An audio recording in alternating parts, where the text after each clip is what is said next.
গোয়ালে শুতুম আগে ঘড়িদের নখ দুটি আমার কাছে শুতো, আমাকে যেমন এমনি করে ধরে যেন বস করি দেয়।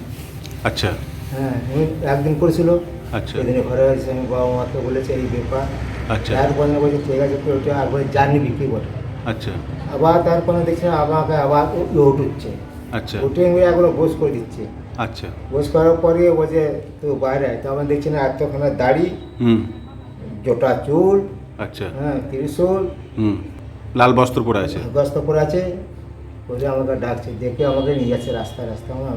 আমি আর যাবো না, জল ধরে যাচ্ছি আর যাবো না। আচ্ছা তো সেই থেকে আবার ফিরে আমি যখন যাই আমাকে বাড়িতে আবার দিয়ে আচ্ছা তারপর থেকেই আপনি এই সন্ন্যাসী বাবার আরাধনা করছেন, খেলাধুলা করছি। আর সেই থেকেই সূত্রপাত আপনার। হ্যাঁ। আজকে ভগবানপুরে এসেছি, যেটা সোনামুখী থানার অন্তর্গত বাঁকুড়া ডিস্ট্রিক্টে। আর আমার কাছে এখন রয়েছেন মন্টু প্রামাণিক বাবা। তো ইনি সন্ন্যাসী বাবার আরাধনা করেন, আর ইনি বিশেষ কিছু রোগের ওষুধ দেন, কবিরাজি ওষুধ দেন। আর সমস্তটা ডিটেলস থাকবে এই ভিডিওতে, আপনারা সম্পূর্ণটা দেখে পারলে ওনার কাছে আসতে পারেন। এবং একটু পরিচয়টা একটু বলুন, আপনার নাম বা এই জায়গাটার নাম। আমার নাম হচ্ছে মন্টু প্রামাণিক, ভগবানপুর।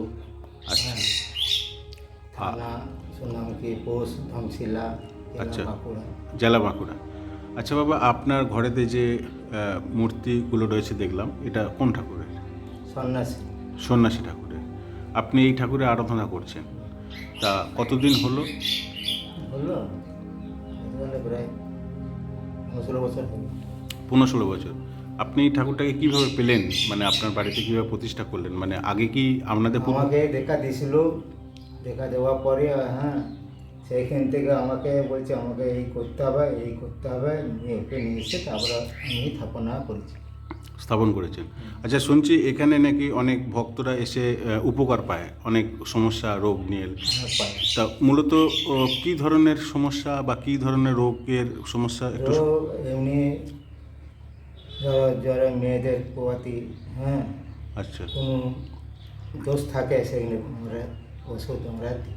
আচ্ছা। আর এমনি ধরুন বাচ্চা আসছে না, বিয়ে হচ্ছে না, হ্যাঁ, সব দেখি।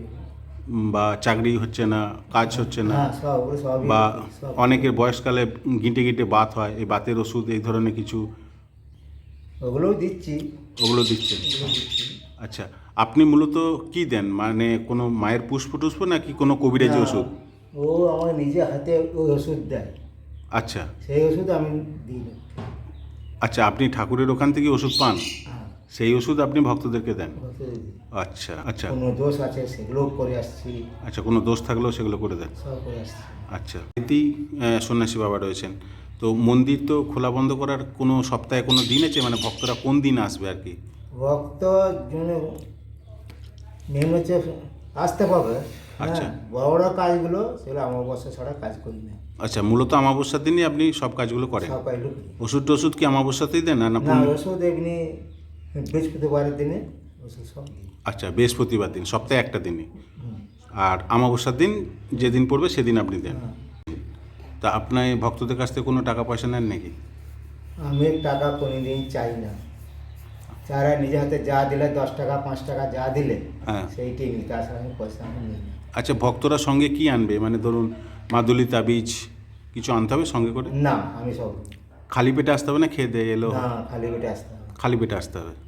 আপনার মতে আজ পর্যন্ত কতগুলো মানুষকে এইভাবে পরিষেবা দিয়েছেন, মানে কত? প্রচুর প্রচুর দিই। প্রচুর। মানে যারা ধরুন এই আপনার কাছে সমস্যা নিয়ে আসে, তারপর ধরুন ভালো হয়ে যায়, তারপর ওরা কিছু মানসিক হিসেবে কিছু দিয়ে যায় না? মানুষের করে যায়, পুজো টুজো করে যায়। আচ্ছা, এই ওই যা সিংহাসন দিয়ে গেছে, নানা রকম যা দিয়েছে, কে রাশি দিয়েছে, কে ঘন্টা দিয়েছে, এই। আচ্ছা, আর এমনি কি এই ঠাকুরের বাৎসরিক পুজো কিছু হয় নাকি? হ্যাঁ, মানে বছরে অন্তর একটা কোনো ধুমধাম হ্যাঁ, করে, হ্যাঁ। সেটা কখন? বৈশাখ মাসে হয়। বৈশাখ মাসে। আচ্ছা, এই ঠাকুরের মূর্তি বললে কিছু নেই, শুধু ওই ঘোড়া টাইপের ওইগুলো? হ্যাঁ, হ্যাঁ, ঘোড়াই ওইগুলো নাকি? হুম। ওই যে মাঝে একটি ফটো আছে না, আচ্ছা আচ্ছা ওই ফটোটা হচ্ছে মেন জিনিস। আচ্ছা, ফটোটা দেখি, আমরা ছবি তুলতে পারি নাকি, তাহলে ছবিটা একটুখানি দেখাবো আপনাদেরকে। এই বর্তমান সময়েতে যেটা বিজ্ঞান, ডাক্তার, এত সব ধরুন রোগ সমস্যা সবাই তো মিটে যাচ্ছে, তারপরেও ধরুন এই ধরনের ঠাকুর দেবতার স্থানে অনেক মানুষ সেখানে ছুটে যাচ্ছে। হুম, হুম।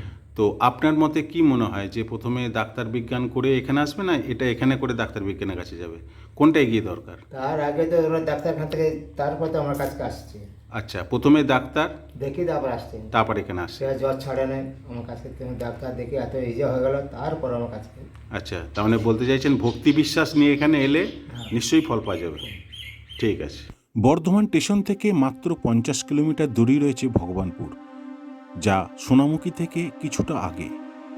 বাঁকুড়া বর্ধমান বা বর্ধমান বাঁকুড়া যে কোনো বাস ধরে আপনারা ভগবানপুরে নামতে পারেন। ভগবানপুর বাস স্টপেজ থেকে মাত্র 1 কিলোমিটার দূরেই রয়েছে মন্টু পরামানিকের বাড়ি। ভিডিওর বিশদে জানতে আপনারা অবশ্যই আমাকে কমেন্ট করবেন, আমি তার রিপ্লাই দিয়ে দেবো। আজকের মতো এটুকুই, আবার দেখা হবে নেক্সট কোনো ভিডিওতে। নমস্কার।